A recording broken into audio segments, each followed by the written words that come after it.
سبيل الدموع سبيل مريح تنهدى يا صاحي كي تستريح حرفا تراقص في اختيالي وأنشد زاهيا بين التلال. The second best companion that all of the Muslims agree. All of the Muslims agree that Umar ibn Khatab radiallahu ta'ala anhu was the second best companion. As for what came after Umar, inshallah we'll speak about next week if there's khilaf between the Ummah and what the Ummah agreed upon after that. But without any doubt between the Muslims, Abu Bakr radiallahu anhu is the best after the Prophet sallallahu alaihi wasallam. And then after Abu Bakr radiallahu anhu, Umar ibn Khattab radiallahu ta'ala عن الصحابة أجمعين. His name, we know Umar ibn al-Khattab, and Ibn al-Khattab is actually his father's name, al-Khattab. So he's Umar ibn al-Khattab. Different to some of the other companions, they might be known by something or they might be known by someone else, or even amongst the famous ulama. It's not necessarily when they say Ibn, that's their father. It could be someone famous in their lineage, or it could be a laqab, it could be a nickname of their father. As for Umar radiallahu anhu, then that was his name, and al-Khattab was his father's name.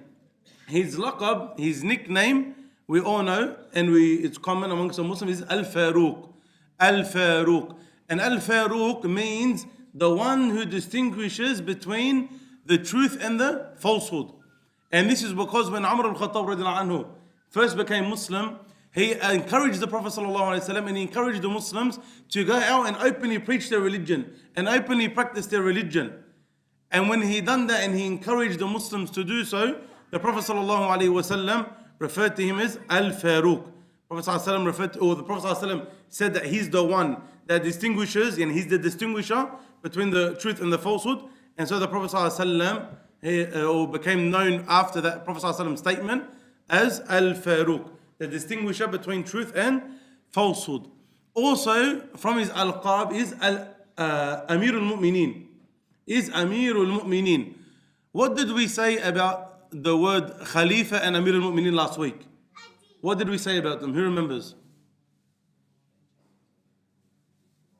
Good, they changed the Khalifa to Rasulullah to Amir al-Mu'mineen because it would have become too long. Because literally Khalifa to Rasulullah means the successor of the Prophet sallallahu alaihi wasallam.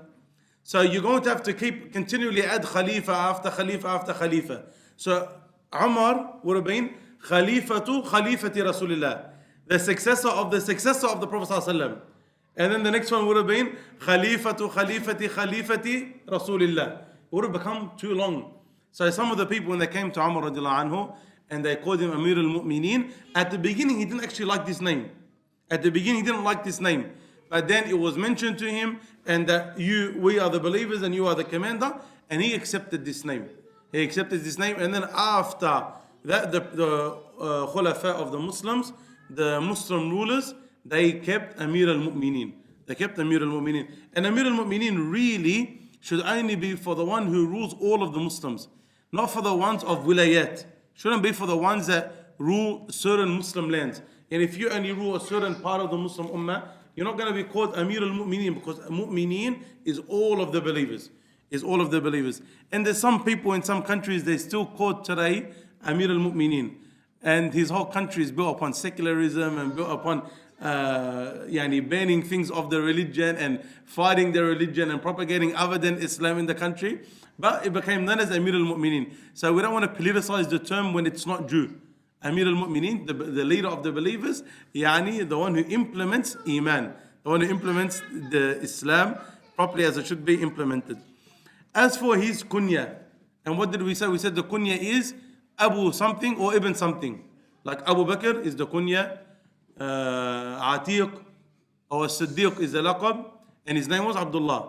For Umar al-Khattab, his name is Umar, his laqab is Al-Faruq. As for his laqab, it's Abu Hafs. Abu Hafs. Tayyib.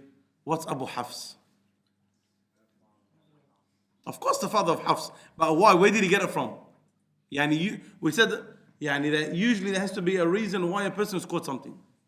Abu Hafs. Why was Abu Bakr called Hafs? Abu Hafs. Why was Umar radiallahu anhu called Abu Hafs? Did he have a son called Hafs? He had a daughter called Hafsa. Why did he, Prophet ﷺ, why would the Prophet ﷺ call Hafsa Hafs? It's a loving gesture. This is the way, some of the ways that the Arabs would be romantic with their wives, is they would drop the last letter of their name. So, for example, Aisha, they would call Aish. And the Prophet ﷺ used to say that to Aisha. And this is a way of being romantic with your wife. So the Prophet ﷺ was romantic and he was loving and he was caring. So Hafsa, you would drop the ta marbuta and it becomes Hafs. So some of the ulama said that because she's the daughter of Umar ibn Khatab and she's married to the Prophet ﷺ, she becomes the most honorable from the children of Umar. She becomes the most honorable from the children of Umar. And because the Prophet ﷺ used to call her Hafs, not just Hafsa, then we give this name to Umar as Abu Hafs. And some other ulama said that this was a nickname, another name for Umar, because Hafs in Arabic means a small lion, a cub. A baby lion, a cub. And obviously, if the father of a cub is what?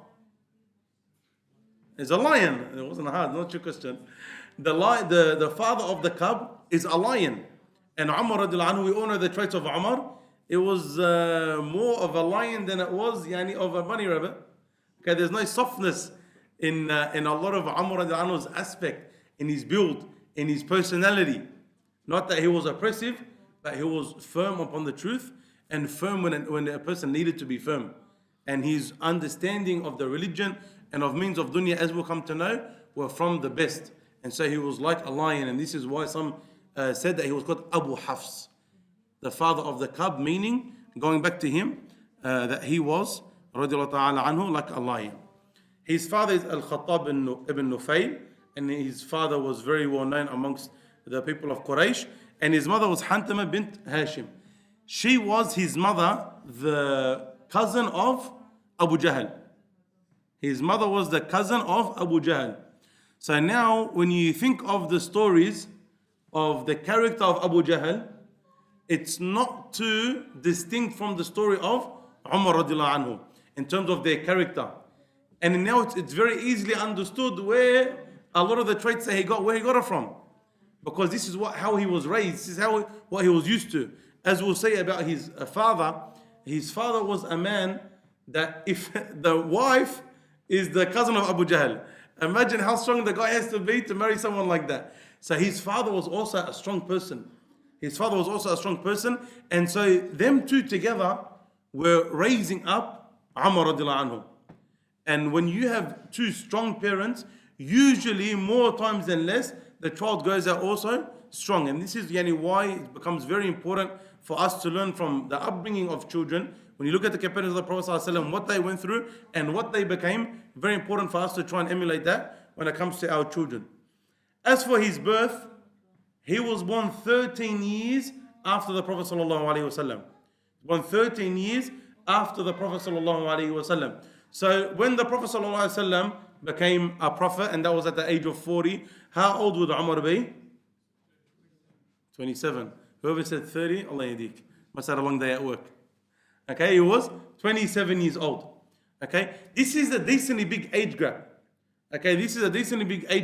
So when you think now that Umar radiallahu anhu became a close companion of the Prophet ﷺ, to the extent it was always known, him and Abu Bakr and the Prophet ﷺ were together, it starts to show you that he must have been a very mature person. He must have been a very mature person to be able to sit with those and be with those all the time, of an older mindset, more mature people, more experience in their thinking, more experience in their way of life, more mature in their character.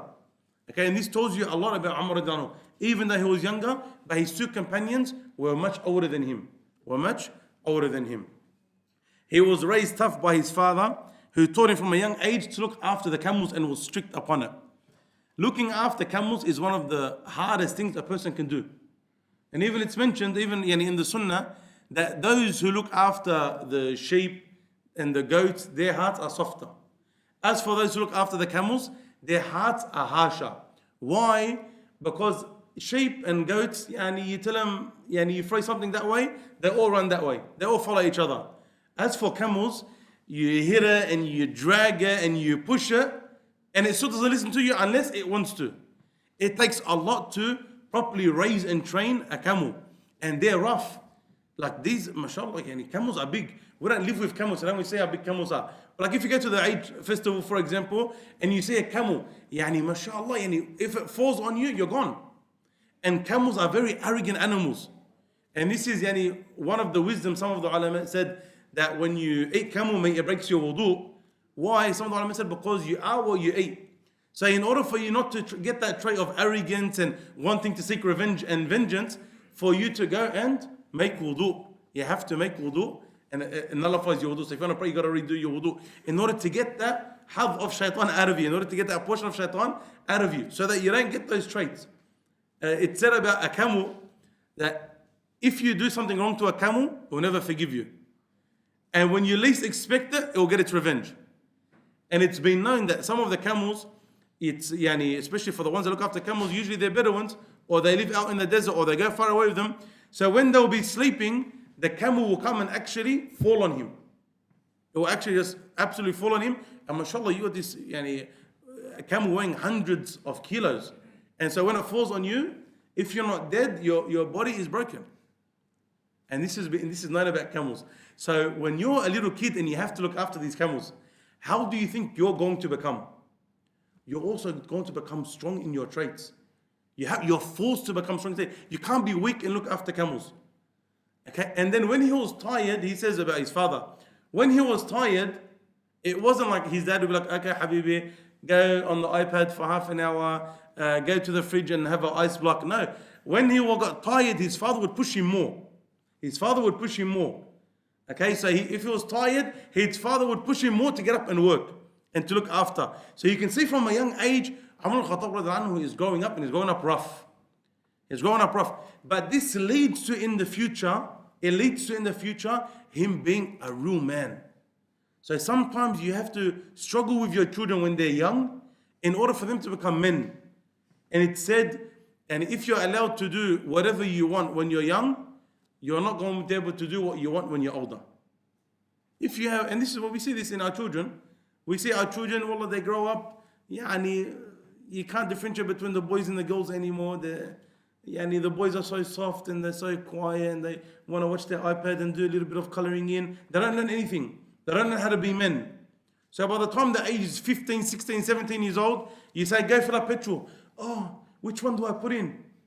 And then if you, like, what do I do? Do I hold it? Do I not hold it? Like, how are you 15, 16, 17 years old? You should know how to put in petrol by now. Go get me a coffee. Oh, what do I tell the person? What's that? Piccolo. What do you, like, be a man. Like, be a man. Learn how to be a man. Like, ordering coffee. What's ordering coffee? Go. Here, my father wants a piccolo double shot. Here's $5. Give me back $1.50 change. Thank you very much. Bye-bye. But be a man. The car tire pops. Dad, please, my car tire pops. I don't know what to do. Like, get out, get to the boot, take the spare tire, I'll get the thing in, take the tire off. Be a man. We need to raise our children to be men. Wallahi, this is problematic. We're not saying, be Ibn Khattab's father. We're not saying, bash your child and make him go and raise camels while he's young and force him to put in more effort. But at least teach your children life skills. Teach your children how to be men. If we teach young boys, wallahi, they don't even know how to shake hands. Wallahi, they don't know how to shake hands. You look at him, okay, boys, yalla, at the end of this class, send in a line, shake my hand and leave. Wallahi, he's like touching you, as if he's touching like a non-mahram. Like this. Boys, wallahi, stand up, broad shoulders out, firm elbow, firm shoulder, shake the hand, grip the hand properly, and then leave. Look the person in the face. They don't know that. And wallah, it's our fault. It's our fault as fathers. Maybe like 1% they will try with their children and it doesn't work. But when 99% of our children, they don't know how to act like men, this goes back to the parents. Okay, so we should be teaching our children how to be men. Even how to see all of these things. How to see, how to eat. We don't do this anymore with our children.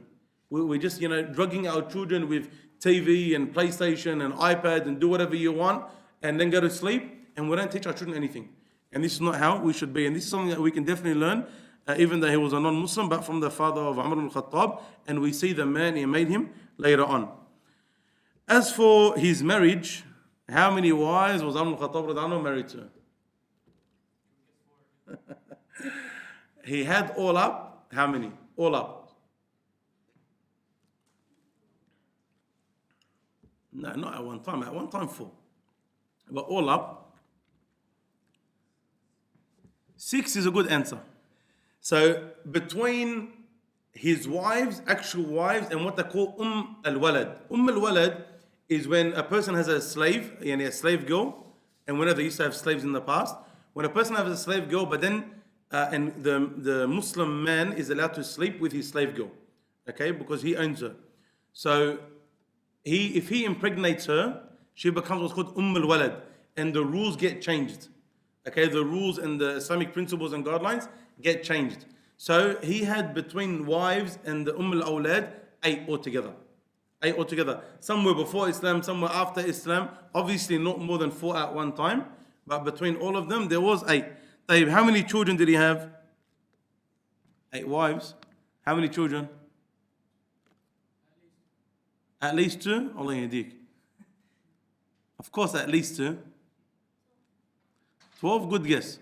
Good guess, mashallah. Closer to 15. Closer to 15 children, mashallah. The most famous of who are who? Abdullah ibn Umar, who was one of the very keen companions in seeking knowledge, radiallahu anhu. And he was young at the time of the Prophet ﷺ, and he was always, and he was regularly with the Prophet ﷺ, and Umar raised him to be a man.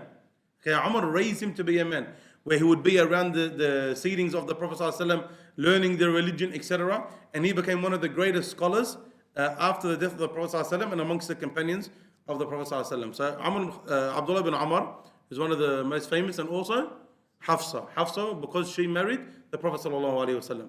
So she was the wife of the Prophet ﷺ. So again, Abu Bakr was the father-in-law of the Prophet ﷺ, and also Umar. Umar was also the father-in-law of the Prophet ﷺ.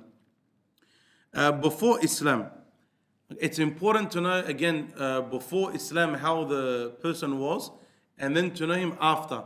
And even now, before a person's religious and after, or maybe becomes a Muslim, how he was before and how he was after, because the Prophet ﷺ said, خيركم في الجاهلية خيركم في الإسلام إذا فقهوا. The best of you in the times of ignorance will be the best of you in the time of Islam, as long as you seek knowledge, as long as you seek understanding of the religion. So before he was a Muslim, he was very well respected from his people. His tribe Aslan, his tribe were from one of the most respected tribes in Quraysh.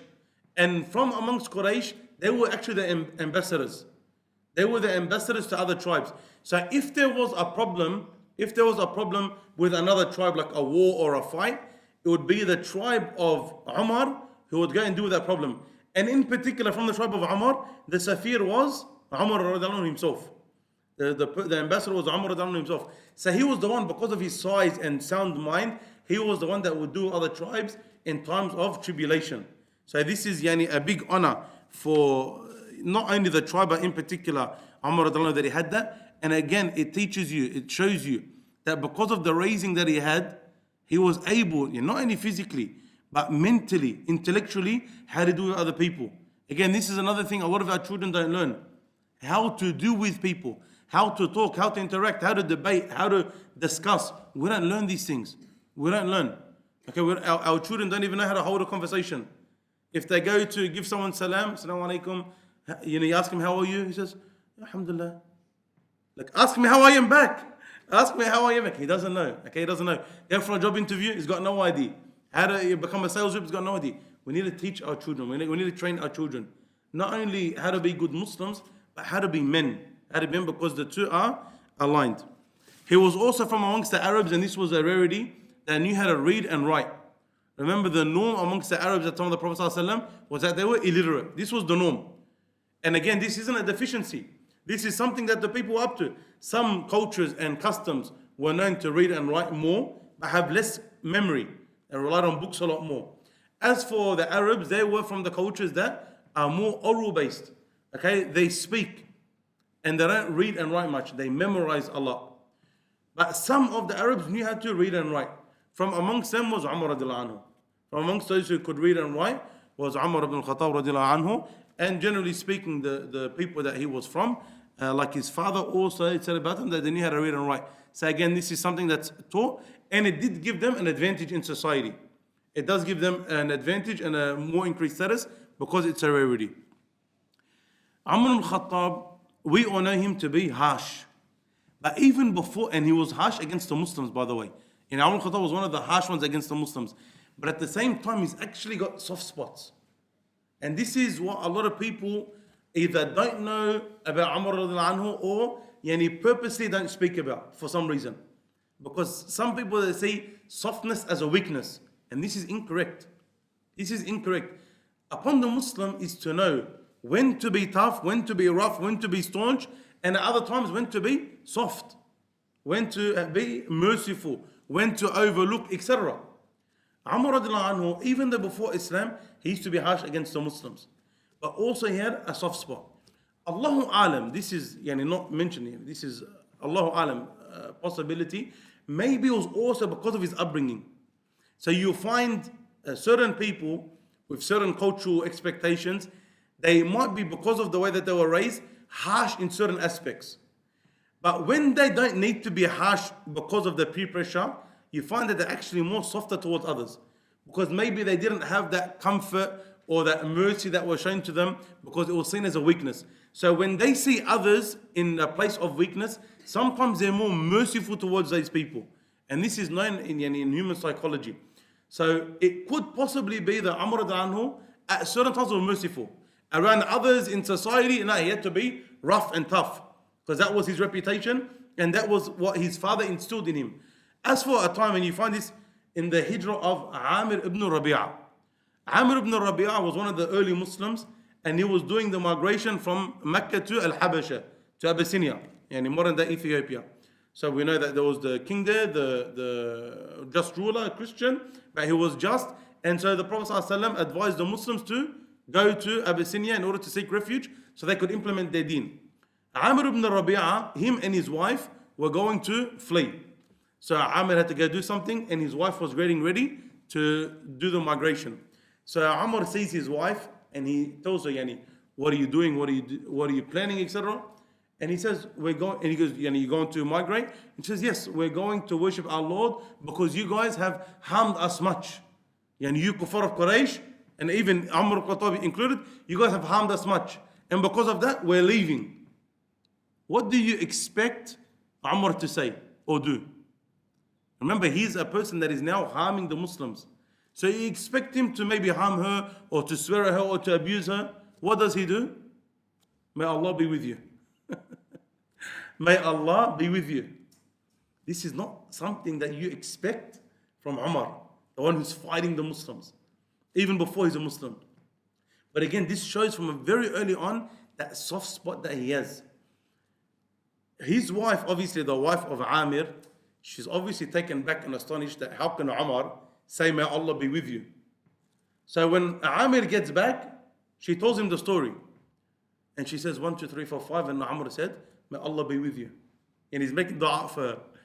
So Amir says, it looks like you've got a soft spot and you think that maybe Umar is going to become Muslim. She said, yes. He said, Umar's donkey will become Muslim before Umar does. The donkey of Umar will become Muslim before he becomes Muslim. Meaning what? Absolutely 100%. Definitely, he is not going to become Muslim. Impossible, impossible. Now, can I get the sun and put it in my pocket? No. Is Umar going to become Muslim? Exactly the same. No way, impossible. But this is why we say the hidayah is in the hands of who? Allah Azza wa Jal. We don't know who Allah Azza wa Jal will guide. Al-qulub bayna asabi ar-Rahman. Or bayna isba'in min asabi ar-Rahman. The hearts are in between two fingers from the fingers of Allah Azza wa Jal. He turns them however He pleases. So we can't say Allah will never guide this person or this person will always be guided. We say Allahu A'lam. So he was saying impossible for Amr to become Muslim. The donkey of Amr is going to become Muslim before he became Muslim. And subhanallah, even though he became Muslim later than these people, he became from the best of Muslims. To the extent that he's number 2 in Islam after Abu Bakr radiallahu anhu, from amongst the normal men other than the prophets and messengers. So this is something of Umar before, and it shows that mercy that he had. As for his conversion to Islam, we all know the famous story, but it's unfortunately weak. It sounds very nice, but it's a weak narration, where Umar al-Khattab was wearing his sword around his neck, and he was going to kill the Prophet ﷺ. So one of the people from Bani Zuhra, they seen him, and they said, "Where are you going, Umar?" And he said, "I'm going to kill Muhammad." And he said that, "What are you going to do if these people and these people are going to come and attack you after that?" And he says, "As if you become Muslim." And he said, "I'll tell you something more astonishing. Someone closer to you, your wife, your sister and your brother-in-law have become Muslim, so go see them." So Umar went to his sister's house and he heard them reading Quran. So Umar, barged in and said, "What were you reading?" And they said nothing. And then he hit his brother-in-law, and then he hit his sister. And then he read Surah Taha or parts of Surah Taha, and then his heart, got humbled and he wanted to become Muslim. Very nice story. Unfortunately, not authentic. It's actually not 100% known what made Umar want to become a Muslim, or what switched in his life for him to want to become Muslim. But we do know that the Prophet ﷺ made dua for one of the two Umars to become Muslim. There was Umar ibn Khatab, and there was who? Amr ibn Hashim, which is Abu Jahl. His name is Umar. So the Prophet ﷺ asked Allah, "Oh Allah, strengthen Islam with one of the two Umars." Allahu Alam, why the Prophet didn't ask for both to become Muslim. Maybe there was something that was revealed to him that only one would become Muslim. Allahu Alam. But the Prophet said, "Oh Allah, strengthen Islam with one of the two Umars." And Allah Azza wa Jal chose who? Chose Umar ibn Khattab. And Abu Jahl remained Abu Jahl. Waliyadu billah. So he became Muslim. And this was, again, we don't know the exact time he became Muslim, but some say it was in the fifth or sixth year after the sending of the Prophet ﷺ. So there was a good time, there's a long time before the Prophet ﷺ, he first received the prophethood, and between Umar radiallahu anhu becoming Muslim. Okay, we know some of the other companions became Muslim straight away, like Abu Bakr radiallahu anhu, and Abu Bakr went and called out some of the other companions, and they became Muslim straight away, within the first year. And some were lengthened in their becoming Muslim. From amongst them was Umar radiallahu anhu. After he became Muslim, he wanted everyone to know that he was a Muslim. Again, Umar radiallahu anhu was a very strong character. We know the Muslims at that time, when they became Muslim, they had to keep their Islam secret because they were oppressed. So if they come out and talk about their Islam, they'll get attacked. And this is what was happening. So what they had to do is they had to keep their Islam secret. Until who became Muslim? Until Umar ibn Khattab radiallahu anhu. When Umar ibn Khattab radiallahu anhu became Muslim, this is when the companion said, this was like a fath for the Muslimin. This was like a conquest for the Muslimin. Because as soon as he became Muslim, he encouraged the Prophet ﷺ, let's go out and openly show our Islam and openly pray at the Kaaba. Because they used to have to pray in secret. Let's go out and openly show our religion. And then, when the other companions were becoming Muslim in secret, Umar al-Khattab was the complete opposite. He used to go, and some narrations say he used to knock on the doors. Again, because he's related to some big people of Quraysh, like Abu Jahl. He would knock on their doors and he would say, "I've become Muslim." And they would slam the door in his face. Okay, because it's hard to fight Umar. This person, mashallah, is strong. Okay, it's not easy to fight a person like this. Remember, the disbelievers love dunya. They love dunya. So a lot of the time, it's not easy for them to fight the Muslims. Usually they only fight when they're like 100% sure they're going to win. This is like usually when they're trying to fight the Muslims. Or when they know, what's the word? Raddat fi'al. When there's going to be a very soft reaction from the Muslims. Okay, as unfortunately we see today. As for Umar, he's right in your face, knocking on your door. So this non-Muslim, he's living for the dunya. He's not living for the hereafter. So when you got Umar al-Khattab knocking on your door and saying, "I've become Muslim," he's strong. Khalas. Slam the door in his face. That's it. What can I do? So he would go to everyone.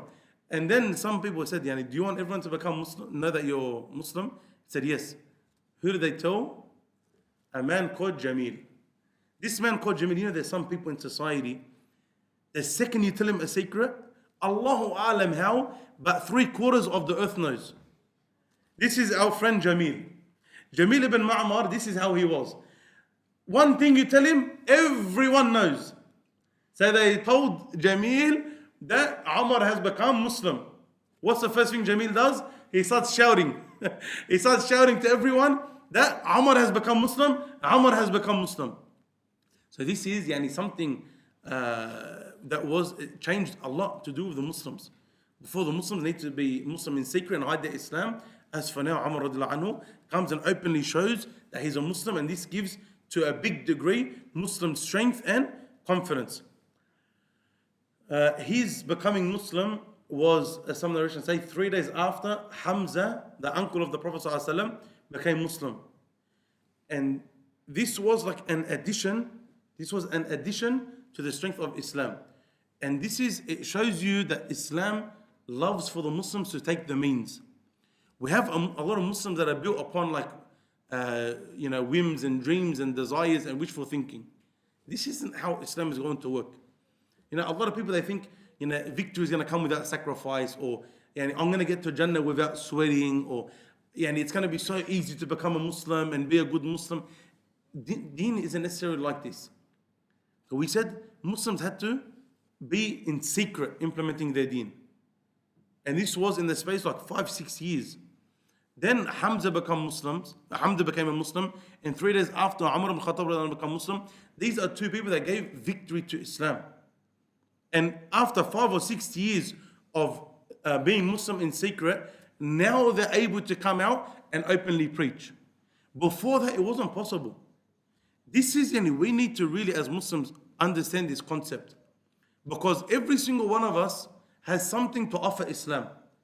But if we have this wishful thinking that that person's going to do it, or they will look after it, or maybe inshallah in the future it will get better, or inshallah the future generation, our children will get there, we have failed Islam. Islam will never fail, but we as Muslims have failed our own religion. This was not the understanding of the companions. Our companions needed the opportunity. The opportunity came, now it's time to share our Islam. You need to ask yourself, what can you do to strengthen Islam? What can you do? Is it something that financial that you can offer Islam? Is it a connection that you have within the council, within government, something that you can do that, for example, assist the Muslims? Are you a person that's extremely eloquent in your writing? Is it something that you can get involved in media? Whatever it is, you got to ask yourself, what can I do for Islam? What can I do for Islam? We can't be, the everyday, go to work, come home, pray 5 times, Assalamu alaikum. Can't be like that anymore. There's already 1 billion of them. And we've seen that they have failed Islam. They have failed Islam because they haven't done anything for Islam. Whilst inshallah they go to paradise. But we don't just want to go to paradise. We want to get to the highest of paradise. And then that has to have sacrifice in this dunya. So we want to do whatever we can to sacrifice to better the affair of Islam and the Muslims. And this is something everyone individually knows what he can offer Islam. This is what Umar offered right at the beginning of his Islam. Some of the virtues of Umar ibn Khattab, he was the only one to migrate openly. So when they done the hijrah from Mecca to Al-Madinah, they all had to do it secretly.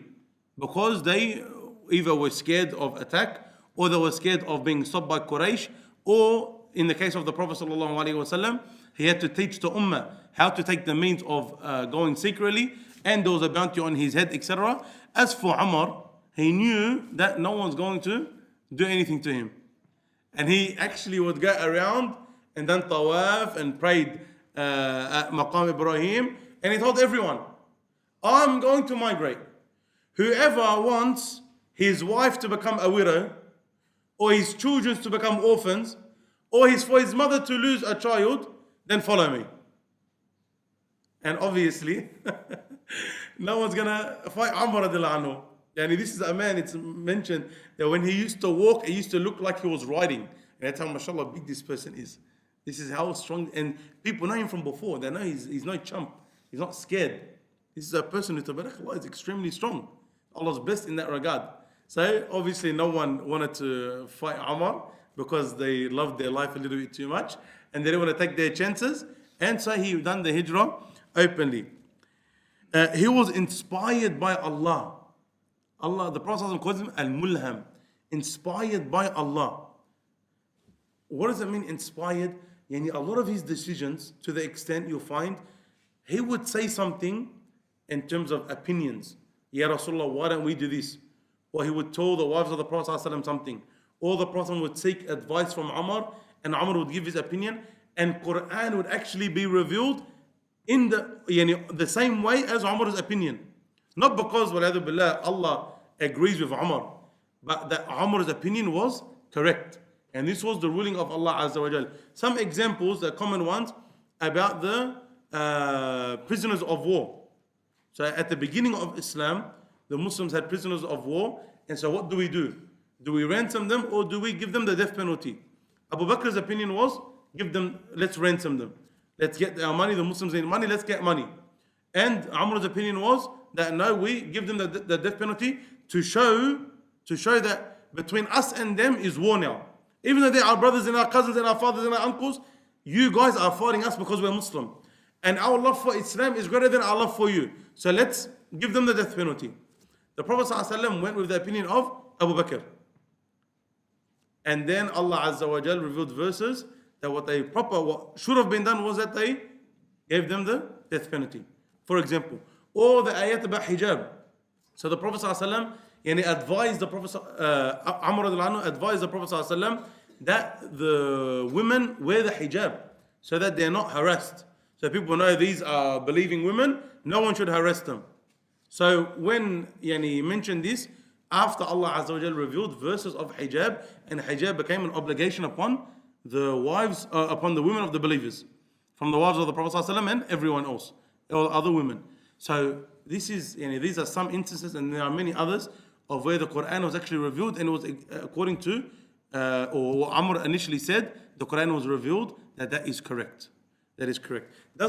Remember, these aren't affairs in which something to do with the religion, in terms of like ibadah. How do I pray? How do we do this? How do we do that? This was something either before the Sharia was revealed, and then the Prophet Amr spoke to the Prophet ﷺ, and then it was revealed, or in something which everyone could give their opinion, like in the case of the prisoners of war. He was the harshest in Islamic matters, or the strictest and the most upright in keeping the Islamic halal and haram there, especially upon his family. And this is something that a lot of us lack in, where a lot of us are very good at being harsh with other people, or wanting to be strict with other people, or wanting everyone else to implement the deen. But when it comes to our own families, a lot of the time, we're very complacent. And when Umar's children done something, they would cop it twice, haram. Once from the people and once from their father. And even when he became the Khalifa, he made this very well known. And he said, the people look at you like the predatory birds look at me.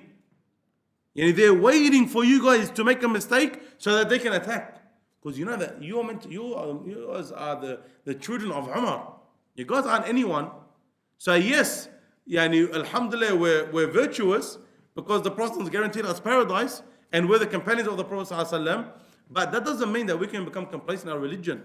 And this is one thing about the 10 companions that were guaranteed paradise. You find different to other people like us now. When the 10 companions were guaranteed paradise, did they become more complacent and relaxed, or did they make them put more emphasis on their ibadah and bring them closer to Allah and increase them in ibadah? As for today, you tell a person, you do this deed and all your sins are forgiven. He says, alhamdulillah, my sins are forgiven. Like, akhi, alright, you done the deed, but how do you know Allah accepted it? And if Allah accepted it, you should do more ibadah, thanking Allah for forgiving all your sins. This was the understanding of the companions of the Prophet ﷺ, much different to our understanding. So when it came to Islamic matters of halal and haram, Umar ibn Khatab was very strict regarding his children. You have the famous statement of Umar, and this from his virtuous acts and humbleness. When the Muslims opened up in his time, Ash-Sham, and in particular Al-Quds, Jerusalem. When Umar went there, and he was just with his servant, and he was wearing what we call today shabby clothing, and his servant says, Ya Rasulullah, Ya Amir al-Mu'mineen, why don't you wear better clothing, and you're going to go there and the people are going to look at you and they're going to be like, and this is your leader, khalas, you ride, because it was his turn to walk and for his servant to ride. He said, you ride and I'll walk, and put better clothing on. And he told him, Allah gave us honor through Islam. And if we leave our Islam, our honor will go to the meaning. This is very, very, very important. Very, very important statement. That's so relevant to our today. The reason Allah gave us honor is because of what? Our Islam. Allah didn't give us honor because we're Arabs. Allah didn't give us honor because of our good clothing. Allah didn't give us honor because of the way we speak. Allah didn't give us honor because how beautiful our buildings are. None of this was with the companions of the Prophet ﷺ. If anything, they were the complete opposite. They lived in the desert. They weren't very wealthy people. Their lifestyle was very simple. Their character wasn't the best. They had the best of hearts. That's why the Prophet, Allah Azza chose them to be companions of the Prophet ﷺ. They had the best of characters after Islam, without doubt. But what changed them, what gave them that victory, what gave them that strength was Islam. And this is our biggest problem today. We forget a lot of the time what the means of strength and success is. And we try and look to things that work in dunya. We say we need doctors and lawyers. This is true. And this is good. But we don't need doctors and lawyers for no reason. We need doctors and lawyers to help Islam. We don't need big, beautiful masajid. We need masajid that are going to promote and assist and provide services for Islam and the Muslims. We don't need armies and nuclear weapons. We don't need all of this. It's good to have, but to service Islam. Look at what we have today. We have armies and we have doctors and we have facilities, and in some countries they've got more zeros in their bank account than they can think of. But does that give Muslims victory? Does that unite the ummah? Does that make us fearful to our enemies? No. Why? Because we left Islam and we left the proper implementation of Islam. So Allah Azza wa Jal took away this honor from us. And it will never come back to us until we get back to our deen properly. He was an ascetic. He was a zahid Umar. Even though he had all of the means, especially after he became the Khalifa, he had all of the means to be from the people that lived the best of lifestyles. But he was extremely ascetic. Where even at times he would not eat certain foods that he used to eat because the Muslims couldn't afford it. His clothes, he's not worried about the clothes, wear the best of clothing. As long as my clothing is alhamdulillah, covering my awrah and they're decent, I don't have a problem. I don't need to wear the best. This is how Umr's life was. He wasn't worried about the dunya. He's worried about the hereafter. And this is also something that we need to remind ourselves in a time and age where everything has become dunya related. Where you can't see a person in the same shoes for a week. And if you see the person in the same shoes for a week, haram, this person's miskeen, maybe I should give him sadaqah. Okay, if he can't wear normal jeans, they have to be Versace. He can't wear a normal shirt, his shirt has to be over $200. His car, if you're not driving an AMG, don't even knock on my house for my daughter. What do you think you are? You think you're a beggar? Come to a beggar's house, like you've got AMG or nothing. This is, again, Allah's made the pleasures of this dunya halal. No one can argue this as long as you earn it in a halal way. But it shouldn't be our concern. It shouldn't be where our hearts are attached. The companions of the Prophet ﷺ, someone will give the definition that zuhd is to hold wealth in your hand, not in your heart. And it doesn't mean that you're a weak person to be a zahid. Umar was from the strongest of people, physically and intellectually. But the wealth wasn't his concern. He's more than willing to give up what he has. Instead of me buying a $300 shirt, buy a beautiful shirt for $100. Beautiful shirt. And I can give $200 to the Muslims. $200 will feed three whole families for months in Indonesia. Instead of me going on my concern day and night, which loan can I get? Which has the cheapest interest rate? Where's the cheapest finance rate for me to buy that AMG? Instead of worrying about going to haram, akhi, go buy, you've got $10,000, go buy Orient, salam. You're going to be doing fine. Do what you can in the halal. Allah's blessed you, mashallah, you're a millionaire. Yeah, all right, spend $100,000 on a car. But akhi, you earn $70,000 a year. You want to buy a car worth $160,000? This is the khalal, this is the deficiency in our mind. And it wrecks our priorities. And when our priorities aren't right between that balance of deen and dunya, this is when you find the ummah living in the situation it is today. We're not going to be able to change the whole ummah tomorrow, but at least we can change ourselves. If there wasn't much fitna in his time, And this is something that we could have spoken about in the Khilafah of Umar radiallahu anhu, and we'll push it to the Khilafah. The Khilafah of Umar, first and foremost, and we'll push this point to a little bit later inshallah, because it's a very important point. The Khilafah of Umar, he was appointed by Abu Bakr directly. He was appointed by Abu Bakr directly. And on this point, it shows you that the way of electing an Islamic leader doesn't always need to be the exact same way. Okay? So how was Abu Bakr elected? What did we say? A vote, يعني, that's a very democratic statement. He put forward two people, they grabbed his hand and said, we give you the bay'ah. We give you the bay'ah, and then all of the Muslims gave him the bay'ah after that. Okay, the Pledge of Allegiance. Abu Bakr, he's the Khalifa. How did he choose the next Khalif? Some said that obviously he sought counsel from the other companions, but ultimately the decision was given how? That it's given to Umar, and he sought counsel from the other companions, but the ultimate decision was Umar is the best person for the job. He's the most beloved person to Allah on the face of the earth now. He becomes the Khalifa. So he was given the Khilafah.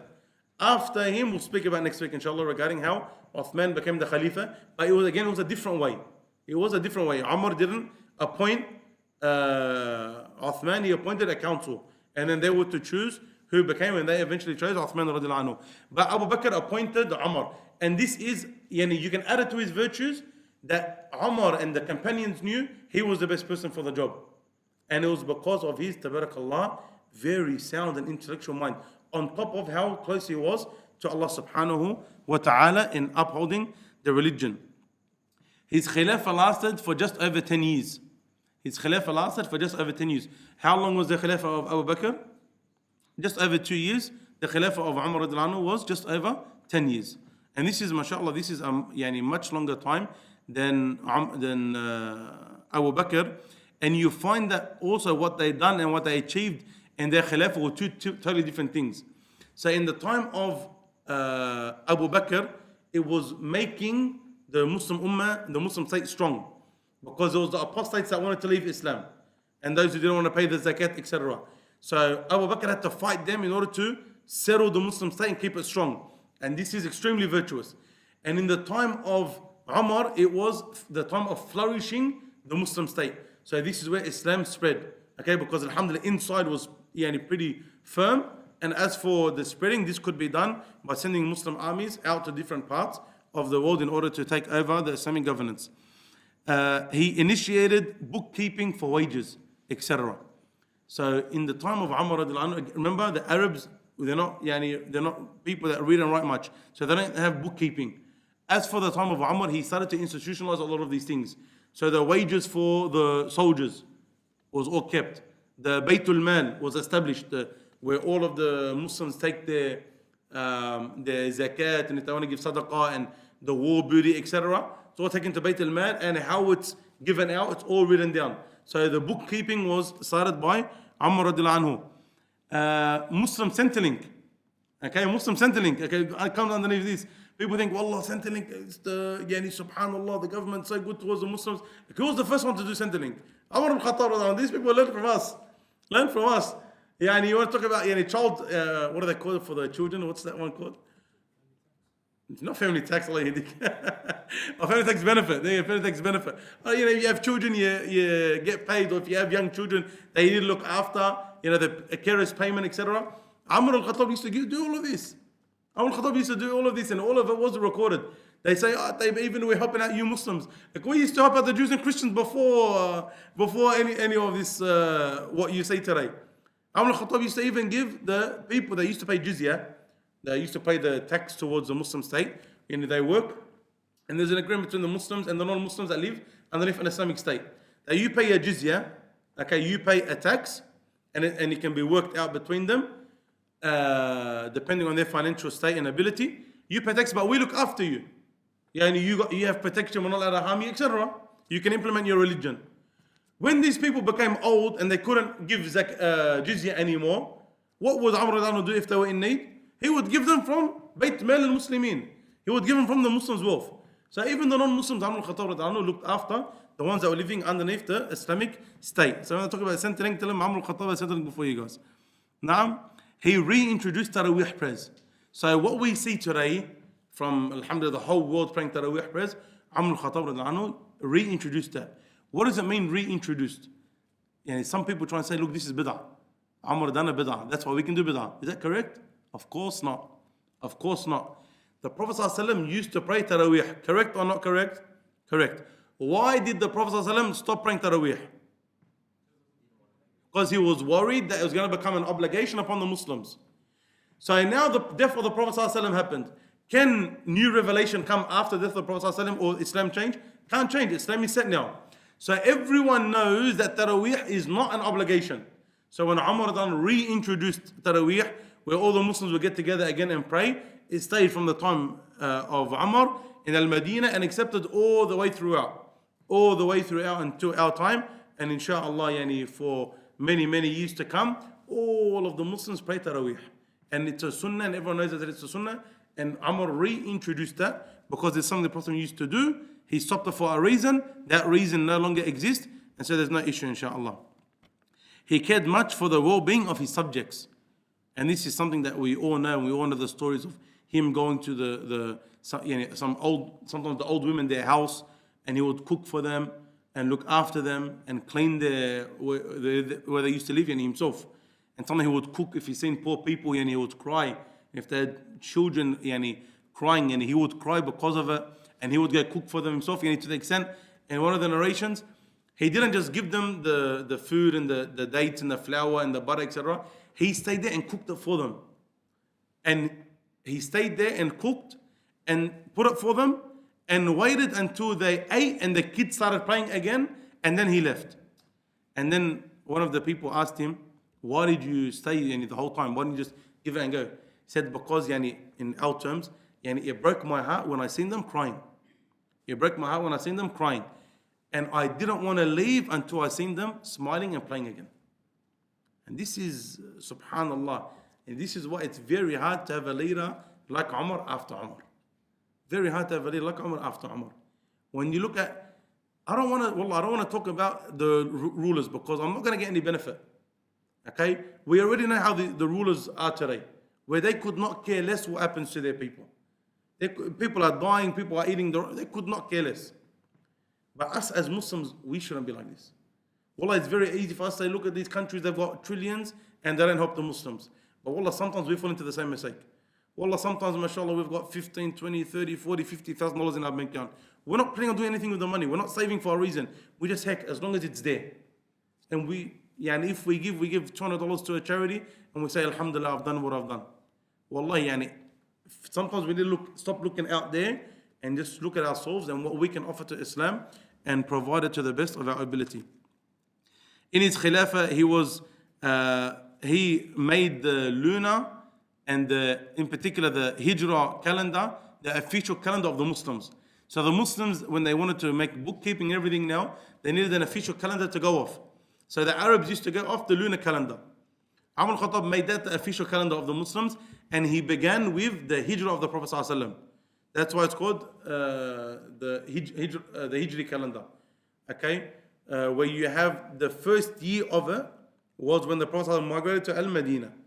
Because this was the beginning of the strength of Islam in terms of estate. And so Umar made it before then. That beginning of the Muslim calendar. What year are we in now? 1439. 37? Please. You sure 39? There you go, 39. MashaAllah, very good. So which means the Prophet ﷺ was sent how many years ago? 1,439 years ago? Huh? When was the Prophet sent as a prophet? If now in year 1439. 1449. Because the Prophet was in Mecca. No, not 49. The Prophet ﷺ was in Mecca for 13 years before he went to Al-Madinah. So the Prophet ﷺ was sent more than what is on 13 years before this date. Also from the spreading of the state, as we said, the Muslim state spread يعني to what we now like Iraq and Iran, and where the Sham is, as we said, يعني all the way to Jerusalem and down Egypt, etc. All of this was opened by Umar radiallahu anhu. All of this was opened in the time of Umar radiallahu anhu. And this is a massive victory for Islam and why Islam became so strong and so wealthy so quickly. And this is what destroyed the Persians and the Romans. So the Persians used to own and run and rule, obviously like Iran, which is olden day Persia, and Iraq, etc. And the Romans would rule, to if you look on the map, the left of Mecca and Medina. So Syria and Lebanon, these places, the Romans used to rule there. This is why the Persians or the Shia, they hate Umar with all of their heart. Because a lot of the Iranis today, they're not really any religious Shia. They're really Persians. Okay, they're really Persian. And if you look at a lot of now what's happening there with the revolutions, etc., and even before the 1979 Islamic Revolution, all of it was about Persian nationalism. And the one who took that away, they see that when Islam came there, really they seen an attack from the Arabs, and that Islam is for the Arabs. So they see everything to do with Islam as something for the Arabs, not for the Persians. So now, and for a long time, they're either openly saying we want nothing to do with Islam, or they use as much of the Shiaism as they can to attack Islam. Because obviously the Shia don't like Umar radiallahu anhu. So the one who broke the empire was Umar ibn Khatab radiallahu anhu, and the one who broke the Roman Empire was also Umar radiallahu anhu. And this is something massive for the Muslims at that particular time. And this is when the tide started to change across the whole world. Because before it was only the Persian Empire, Roman Empire, and see you later. Now Umar broke that and broke that, and so Islam became the strong. The final point regarding his Khilafah was that he, radiallahu anhu, at his time there wasn't much fitna. There wasn't much fitna at all. So in the time of Abu Bakr, we said a lot of people wanted to apostate, and Abu Bakr had to fight them to bring them back. In the time of Uthman and Ali radiallahu anhum, you had this, the rise of groups from outside Ahl Sunnah, like the Rawafid and the Khawarij, etc. So this became problematic. And a lot of the efforts of the Muslim state had to go against them now. Whereas in the time of Umar radiallahu anhu, there wasn't much fitna, and this was something prophesied by the Prophet ﷺ when he spoke about the fitan, and that the fitan would be in the time of Umar, on the ruleship of Umar, minimal. But then that door will be broken by the death of Umar, and the fitan will be released. As for the death of Umar radiallahu anhu, he was martyred as prophesied many times by the Prophet ﷺ.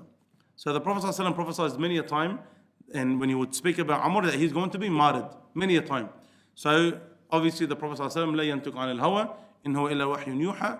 He doesn't speak from desire, whatever he says, only revelation from Allah Azza wa Jal. And the Prophet saying that he's going to be martyred means 100% he's going to be martyred. As for actually where he's martyred, Umar, he used to make dua to Allah that he gives him the shahada in Al-Madinah. He gives him shahada where? In Al-Madinah. If you were to think about it, you think this is almost impossible. You think almost impossible. How can a person become a shaheed in Al-Madinah? The Muslims now rule what's to the east and what's to the west. Who's going to attack you in Al-Madinah? And you're Umar ibn Khattab. And everyone loves you. And mashallah, the famous statement, you ruled and you were just, and so you became safe, and so you were able to sleep comfortably. And who's going to attack you? Who's going to attack you? But this is testament to the hadith of the Prophet ﷺ, that if you ask Allah for the shahada sincerely, Allah will give it to you even if you're on your bed. Even if you're on your bed. So this is what he asked Allah Azza wa Jal for. And so he was killed after or during Salat al-Fajr, or he was stabbed during Salat al-Fajr by Abu Lu'lu'a al-Majusi. Abu Lu'lu'a al-Majusi was the one, and he was a slave that used to work in Al-Madinah, who was upset with Umar. Was upset with him because he wanted something from his master Al-Mughira, and Umar told him to fear Allah, and he wasn't happy with this ruling. So in the Fajr prayer, he came and as Umar was praying, he stabbed Umar with a poisoned dagger. He stabbed Umar, and then he stabbed some of the other companions. And some others said that 7 companions died in that stabbing, and then he killed himself. Abu Lu'lu al-Majusi. And there's actually some videos that they have a shrine for him in Iran. Subhanallah. They've got a shrine for him in Iran to show you their hatred against Ahl Sunnah and the glorifying of anything, even if it's a Majusi, against Ahlul Sunnah, in particular Abu Lu'la, because he was the reason that Amr al-Anu passed away. On his deathbed, he sent Abdullah, his son, to the house of Aisha radiallahu anha to ask her if he could be buried next to the Prophet ﷺ and Abu Bakr. And Aisha radiallahu anha, she wanted this place for herself, but she knew that Umar and Abu Bakr and Prophet ﷺ were always together in dunya, and that it's something that she should allow. And so she allowed the Prophet ﷺ to be buried, she allowed Umar radiallahu anhu to be buried next to the Prophet ﷺ and Abu Bakr in the house of Aisha radiallahu anha. And that's why until this day, you see in the Masjid of the Prophet ﷺ, which came under because of the expansion, the Prophet ﷺ's grave, Abu Bakr's grave, and Umar's grave. So, as some of the ulama said, the three of them were always together in dunya, and they were together even after this dunya. So may Allah Azza wa Jalla raise us with them on the Day of Judgment, and may Allah allow us to learn from the seerah of these great men. From the main lesson I want the brothers to take from is, just like Umar made a difference to Islam, you try your best to make a difference to Islam. هذا والله أعلم وصلى على محمد وعلى آل محمد وصحبه أجمعين. فبالله كم تستطب القروح ويبرأ جروح الكسير الجريح وينشط ذاك السقيم العليل وقد كان بالسقم دهرا طويلا